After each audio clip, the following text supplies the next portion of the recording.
दोस्तों, वंदे मातरम। आज मैं कोई ऐसी टेक्निक सिखाने वाला हूँ आप लोगों को, और वो भी रोज़गार की समस्याओं के उपाय। रोज़गार मीन्स कि चाहे आप किसी प्रोफेशन में हो, चाहे आपका कोई बिजनेस व्यापार हो, अगर आप परेशानियों से ग्रसित हो, व्यापार में सफलता नहीं मिल पा रही हो, या रोज़गार में कोई समस्याएं, हर्डल्स, कॉन्स्पिरेसी, षड्यंत्र, और जिसमें कि आपको ऐसा लगता हो कि ग्रोथ नहीं हो पा रही है, तो इसके लिए मैं बहुत ही सटीक उपाय देने वाला हूँ। देखिए, सटीक उपाय तो तब होंगे जब आपको टेक्निक पता होगी कि उपाय करवाने कहाँ से हैं कुंडली में। क्योंकि अक्सर ऐसा होता है कि लोग D1 कुंडली, जिसमें कि D1 जिसे कि लग्न कुंडली कहा जाता है, उसमें अक्सर यही देखते हैं कि महादशानाथ और अंतर्दशानाथ कौन है, उनके उपाय करते हैं, और प्रत्यंतर दशानाथ। देखिए, थोड़ा सा टेक्निक अलग करनी पड़ेगी, बिकॉज ये मैं वैदिक टेक्निक बता रहा हूँ आप लोगों को, जो अक्सर मैं यूज़ करता हूँ। तो इसलिए अगर आप किसी एस्ट्रोलॉजर से कंसल्टेशन लेना चाहते हैं तो उससे पहले आप ये टेक्निक ज़रूर ट्राई करें। देखिए, 95% केसेस में तो सबको फ़ायदा मिलेगा, और वो हो सकता है कि कुछ थोड़ा बहुत कोई कमी रहती है तो आप किसी वैदिक एस्ट्रोलॉजर से कंसल्टेशन ले सकते हैं। वो भी उस बिहा पे कि अगर आपकी कुंडली में बहुत ज़्यादा कोई परेशानियां हो तो। जैसे कि सिंपल टेक्निक है कि पहले तो आपको महादशानाथ को तो स्ट्रॉन्ग करना ही करना होगा। आप ये देखिए कि आपकी कुंडली में महादशा किस प्लैनेट की चल रही है। पहले तो आप उस प्लैनेट महादशानाथ का एक उपाय जरूर करें। नंबर 2, अंतर्दशा। अंतर्दशा का भी एक उपाय आपको ज़रूर करना है। और अगर आपको लगता है कि प्रत्यंतर दशा खराब है तो उसका उपाय कर लीजिए। अगर लगता है कि ठीक है तो उपाय करने की ज़रूरत नहीं है। और देखिए, महादशा की और अंतर्दशा नाथ के उपाय अक्सर आप करते ही रहें, ताकि आपको ना सिर्फ रोजगार और व्यापार बल्कि हर तरह की परेशानियों से आप बचे रहेंगे। अब आता है नेक्स्ट वे, क्योंकि बात हो रही है रोजगार की। आपका महादशानाथ, उसको आपने छोड़ देना है, क्योंकि दशा चल रही है आपकी अंतर्दशा। अंतर्दशानाथ को आप पकड़ लीजिए।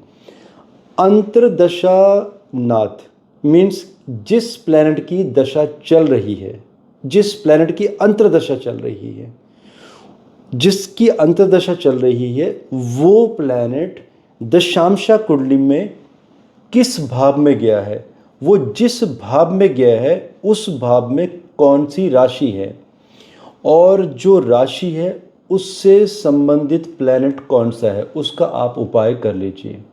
और देखिए, अंतर्दशा का उपाय करना मत भूलिएगा। अंतर्दशा का तो उपाय उस प्लैनेट का तो करना ही होगा, लेकिन अंतर्दशानाथ नववांश में कहाँ गया है उसका उपाय जरूर कीजिए, और एक नियम जरूर फॉलो कीजिए। दशांशा कुंडली, क्योंकि आपकी रोजगार की कुंडली है, वो व्यय स्थान मतलब एक्सपेंडिचर किस चीज़ के हो रहे हैं, आपके रोजगार की परेशानियां।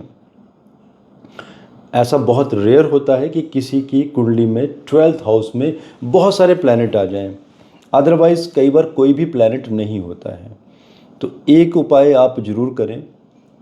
दशांशा कुंडली में 12th हाउस में जो भी राशि बैठी होगी, उस राशि के स्वामी का भी कोई ना कोई उपाय आपको जरूर करना है। और मान लीजिए, अगर 12th हाउस में कुछ प्लैनेट्स भी बैठे हैं तो कोशिश कीजिए कि एक एक छोटा छोटा उपाय उन प्लैनेट्स का भी आप कर लीजिए। देखिए, जैसे आप उपाय आप बढ़ाएंगे, अपने सिंपल टेक्निक से आप करते चले जाएंगे, आप देखिएगा आपको फ़ायदा मिलता चला जाएगा। लेकिन हाँ, ऐसे मत कीजिएगा कि आप 12th हाउस दशांशा कुंडली का, उससे संबंधित आपने जेमस्टोन धारण कर लिया। ऐसी गलती आपने कभी भी नहीं करनी है। बल्कि जेमस्टोन कभी भी पहनना है तो बेटर है कि आप वैदिक जेमस्टोन रिकमेंडेशन लें। सॉफ्टवेयर में जो डाटा दिया होता है कि आपके लिए ये जेमस्टोन सूट्स आते हैं, प्लीज़ उसे फॉलो ना करें, because that's just a generalised data. तो अगर आप उसको फॉलो करेंगे तो कई बार गलतियां बहुत होती हैं, क्योंकि वो जनरलाइज है। हर 2 घंटे में जो लगन आता है उसी का डाटा उसमें फीड किया होता है और आपको एज ए रिपोर्ट आपको मिल जाता है। अब आती है बात कि आपको उपाय कौन से करने चाहिए। मान लीजिए सूर्य से ही शुरू करते हैं। अक्सर लोग मुझे पूछते भी हैं कि क्या कोई सिंपल टेक्निक भी है उपाय करने की। देखिए सूर्य क्या है, बेसिकली सूर्य पिता है, तो पहले तो पिता की सेवा करें, पिता की आज्ञा की अवहेलना ना करें। सूर्य के लिए आप सूर्य को जल भी दे सकते हैं। नियम पर उठना शुरू कीजिए। आप सुबह सूर्योदय होने से पहले उठिए। और जो लोग जिनकी नाइट जॉब होती है डेफिनेटली वो ये फैसिलिटी नहीं ले पाएंगे सुबह सूर्योदय से पहले उठने की। एंड कोशिश कीजिए कि आप थोड़ा बहुत व्यायाम कीजिए और सूर्य नमस्कार आसन, जो कि बहुत ही पावरफुल आसन है, आप ज़रूर कीजिए। और जब कभी सूर्य ग्रहण आता है उस समय, सूर्य ग्रहण के समय कुछ लोगों को जो सूर्य ग्रहण से संबंधित वस्तुएं होती हैं उनका दान कर दीजिए। और अगर आपका सूर्य कमज़ोर है, अगर वैदिक जेमस्टोन रिकमेंडेशन आपने कहीं ली है किसी एस्ट्रोलॉजर से, तो आप सूर्य के लिए रूबी पहन सकते हैं। रूबी भी बहुत तरह के होते हैं, ग्लास फील्ड भी होते हैं, नेचुरल भी होते हैं, डिफ्यूज़ भी होते हैं। वो आपका एस्ट्रोलॉजर बताएगा आपको कि आपको कौन सा पहनना है। चंद्रमा के लिए माता की सेवा जरूर करें। और माता तुल्य जो भी स्त्रियां होती हैं उनके लिए कोई ना कोई फैसिलिटीज़, कहीं आश्रमों में आप कोई डोनेशन दे सकते हैं। चंद्र ग्रहण के समय आप कुछ लोगों को चंद्र ग्रहण से संबंधित वस्तुओं का दान जरूर करें।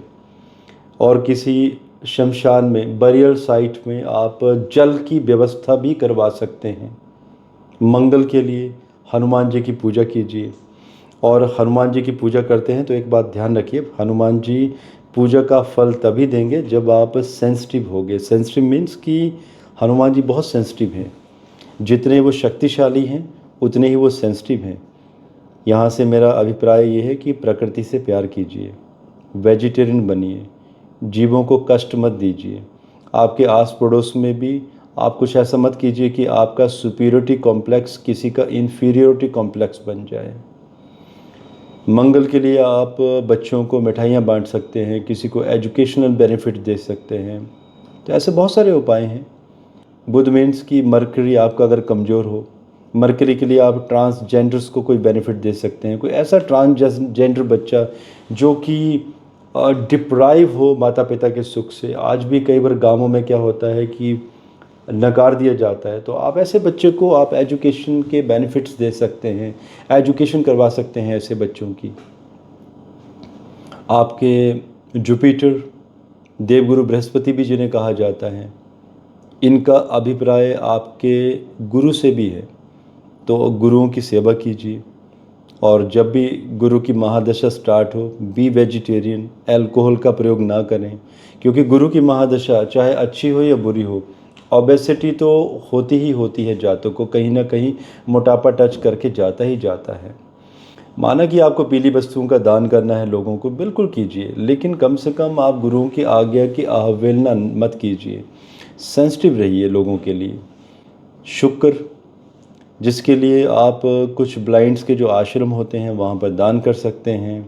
आप गाय को खाना खिला सकते हैं। किसी गौशाला में आप गाय के लिए व्यवस्था बना सकते हैं, उनके लिए एसी, कूलर और साफ़ सफाई की व्यवस्था के लिए बहुत सारे ऐसे इंस्ट्रूमेंट होते हैं आज की डेट में जो अप्लाइड पार्ट में यूज़ होते हैं। आप गौशाला में कितनी सारी चीज़ें करवा सकते हैं।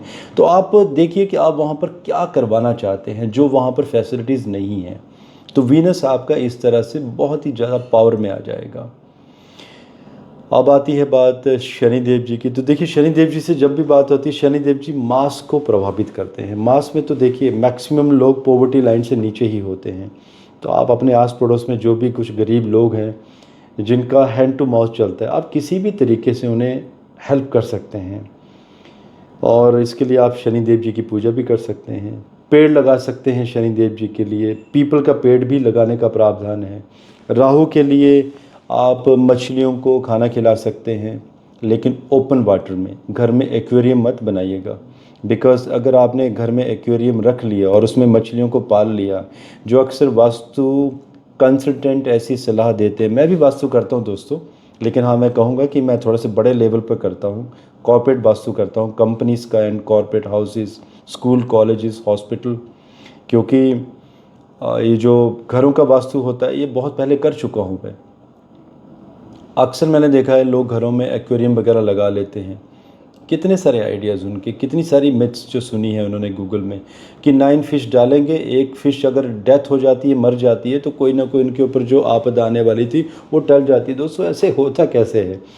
ये वास्तु, आप सोचिए, जब भी इस टाइप की बातें लोग करते हैं तो मुझे भी अजीब लगता है। कितने सुपरस्टिशन में फंसते जा रहे हैं, और ये वास्तु वाले ही ये बातें बताते हैं। क्यों? बिकॉज आज मैं भी कहीं वास्तु करता हूँ किसी कॉर्पोरेट हाउस का, तो मुझे भी ऑफ़र आती है। जो बाहर आस पड़ोस में लोग होते हैं वो मुझे अक्सर कहते हैं कि अगर मैं एक्वेरियम को बहुत बड़ा रेकमेंड कर दूंगा तो मुझे 30% कमीशन मिलेगा। तो क्या मैं रिकमेंडेशन देकर अपने पाप बढ़ा दूँ? ऐसा नहीं करना चाहिए वास्तुशास्त्रियों को। एक्वेरियम मत रखिए, क्योंकि मछली जो सबसे ज़्यादा ट्रैवल करने वाला जीव है, अगर आप उसे बांध के रखेंगे आप अपने कर्मास को ख़राब कर रहे हैं कहीं ना कहीं। तो राहु को आप ओपन नहीं कर रहे हैं। आप राहु मतलब एक्सपेंशन, हर चीज़ को बढ़ाना। तो खोलने की बजाय आपने तो राहु को लॉक कर दिया आपने एक्वेरियम के अंदर। तो अगर फिशेस को खाना खिलाना है तो ओपन वाटर में खिलाइए, किसी रिवर वगैरह में जाकर।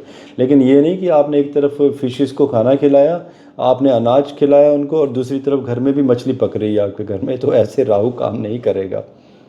केतु के लिए आप चींटियाँ होती हैं जिसको काडे भी कहा जाता है, अक्सर लोग ऐसे उपाय करते हैं। और उसके लिए मैंने एक बहुत पहले शॉर्ट भी दिया था कि नारियल में काट के आप उसमें थोड़ा सा गुड़, जागरी, सफ़ेद तिल, उसे लॉक करके ज़मीन में कहीं रख दीजिए, थोड़ा सा मिट्टी में दबा दीजिए, वहाँ पर चींटी आएंगी, उससे खाना शुरू कर देंगी।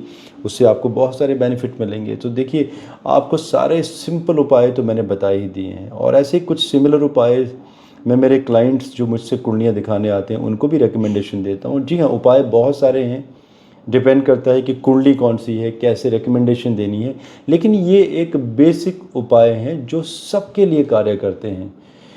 सो दोस्तों, आप ये उपाय करेंगे तो मान के चलिए आपकी रोज़गार की और प्रोफेशन की समस्याएं बिल्कुल सॉल्व होंगी। आज के लिए इजाज़त दीजिए। कुछ क्वेश्चंस होंगे ज़रूर पूछिएगा। धन्यवाद। भारत माता की जय। जय हिंद।